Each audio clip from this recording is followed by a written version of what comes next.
जो प्रभु यीशु मसीह हमें देने के लिए आया था, जीवन, अनंत जीवन, प्रभु यीशु कहता अब वह सब पूरा हो गया। आमीन। मैंने सारे जगत के पापों का कीमत मैंने अब चुका दिया है। अब लोगों के लिए मुक्ति का दरवाजा खुल गया। अब क्या हो गया? पूरा हो गया। आमीन। मैंने सबके पापों का कीमत क्या कर दिया? चुका दिया। अब सब लोगों के लिए उद्धार का दरवाजा खुल चुका है। इसलिए प्रभु यीशु बोल रहा है कि अब पूरा हो गया। आमीन। समझ रहे बातों को? लूका 23:46 में उसने बोला, हे पिता, मैं अपनी आत्मा तेरे हाथ में सौंपता हूँ। आमीन। और उसके बाद उन्होंने पूरे तरह से क्या कर दिए? अपना प्राण छोड़ दिए। हालेलुया। क्या बात बोलकर छोड़ दिए? सब पूरा हुआ। आमीन। सब पूरा हुआ। अब सारे मसीह लोगों के लिए स्वर्ग का दरवाजा खुल गया। आमीन। आशीष के दरवाजे खुल गए। आमीन। अब यीशु मसीह के नाम से लोग जीवन पाएंगे। आमीन। ये सारी बातें प्रभु यीशु बोला कि अब सब क्या हो चुका है? जिस काम के लिए मैं आया हूँ वो काम अब क्या हो चुका है? इसलिए कल उसने बोला कि प्रभु अब मेरा काम पूरा हो गया, लो मैं अपनी आत्मा आपके हाथ में सौंपता हूँ। आमीन। और उसने अपना प्राण त्याग दिया। हालेलुया। तो आप देखेंगे ये सारी बातें ऐसे नहीं हुई। आप यशायाह 53 का 5 आयत निकालेंगे। वह हमारे ही अपराधों के कारण घायल किया गया, वह हमारे अधर्म के कामों के कारण कुचला गया, हमारी ही शांति के लिए उस पर ताड़ना पड़ी कि उसके कोड़े खाने से हम चंगे हो जाए। आमीन। हालेलुया। समझ रहे बातों को? किसके लिए प्रभु यीशु ने कोड़े खाए? हमारे लिए और आपके लिए। आमीन। क्या लिखा है? वह हमारे अपराधों के कारण घायल किया गया, वह हमारे अधर्म के कामों के कारण कुचला गया। आमीन।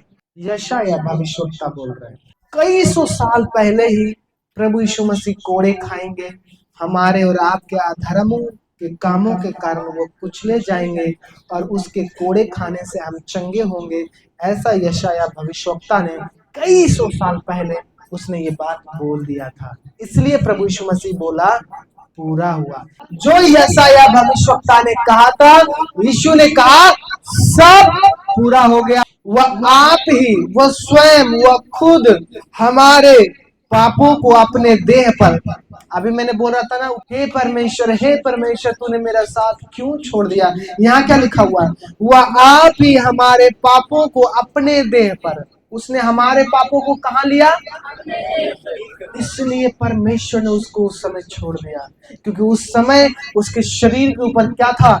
हमारे पाप थे, हमारे और आपके पाप थे। हालेलुया। तो ये एक बहुत गहरी और चिंता का बात कि जब किसी के जीवन में पाप होता है ना, तो परमेश्वर उसका साथ छोड़ देता है। वो चाहे बहुत बड़ा कोई परमेश्वर का सेवक ही क्यों ना हो, या फिर चाहे वो कोई धनवान ही क्यों ना हो, चाहे वो कोई विश्वासी ही क्यों ना हो। हालेलुया। किसी के जीवन में अगर पाप है, तो जब यीशु को परमेश्वर ने छोड़ दिया, क्योंकि उसके शरीर के ऊपर क्या था? हमारे और आपके पाप थे।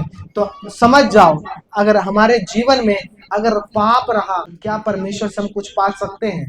ये एक बहुत चिंता का विषय है। इसलिए प्रभु यीशु ने हमारे पापों को अपने ऊपर ले लिया कि अब हम कोई गुनाह और कोई पाप ना करें। हालेलुया। प्रभु यीशु मसीह अनंत जीवन देने आया, किसी को पैसा देने के लिए नहीं आया, किसी को धन देने के लिए नहीं आया, किसी को अमीर बनाने के लिए नहीं आया। हालेलुया।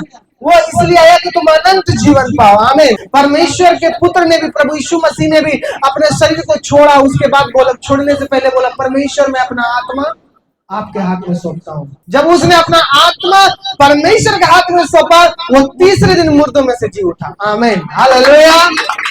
तुम्हें अपना आत्मा परमेश्वर के हाथ में सौंपना पड़ेगा। हालेलुया। उसके बाद परमेश्वर जैसे प्रभु यीशु को तीसरे दिन मुर्दों में से जिला दिया, वैसे तुमको और मुझे सबको वो जिला देंगे। आमीन। लेकिन अगर ये शरीर में पाप रहा, स्वार्थ रहा, लालच रहा, तो प्रभु को परमेश्वर ने छोड़ दिया, तो तुम और हम क्या है? प्रभु के पीछे के चलने का मतलब क्या है? कोई स्वार्थ नहीं। प्रभु कोई पैसा नहीं देगा, प्रभु कोई धन नहीं देता, काम तुम्हें करना पड़ेगा, मेहनत तुम्हें करना पड़ेगा। परमेश्वर उस पर क्या करेगा?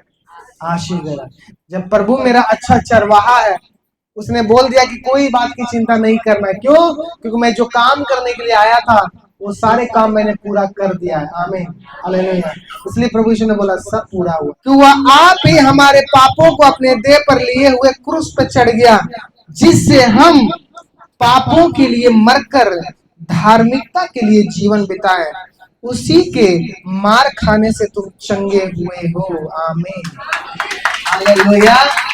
उसी के मार खाने से हम चंगे हुए हैं, उसी के कोड़े खाने से हम, उसी के सूली पर चढ़ाने से हम चंगे हुए हैं। आमीन, हालेलुया। कितने लोग समझ रहे बातों को? कोई दूसरा प्रभु नहीं है जिसने आपके लिए मार खाया। कोई ऐसा प्रभु नहीं जो आपके लिए क्रूस पे चढ़ा हो। कोई भी ऐसा प्रभु नहीं है जिसने आपके लिए जीवन दे दिया हो। लेकिन यीशु क्या किया? इतना प्रेम किया हमसे कि उसने ये सब कुछ किया जो कोई मेरे लिए नहीं किया। हालेलुया। जैसे प्रभु यीशु अपने आप को मेरे लिए दे दिया, वैसे ही हमें अपना सब कुछ परमेश्वर को दे देना है। आमीन।